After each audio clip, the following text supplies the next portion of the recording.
السلام عليكم اخوان.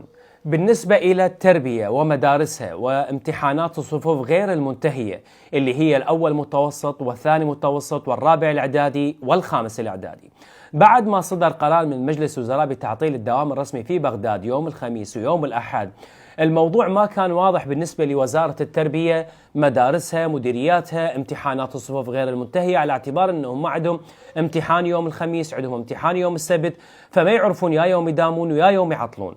اليوم صدر كتاب من وزارة التربية، هذا الكتاب تعمم لمديرية المحافظات كافة، لمديريات التربية بالمحافظات كافة. هذا الكتاب فصل العطلة، قال بالنسبة لامتحانات الصفوف غير المنتهية اللي هي الأول متوسط، الثاني متوسط، الرابع الإعدادي، الخامس الإعدادي. إيش قال هذا الكتاب؟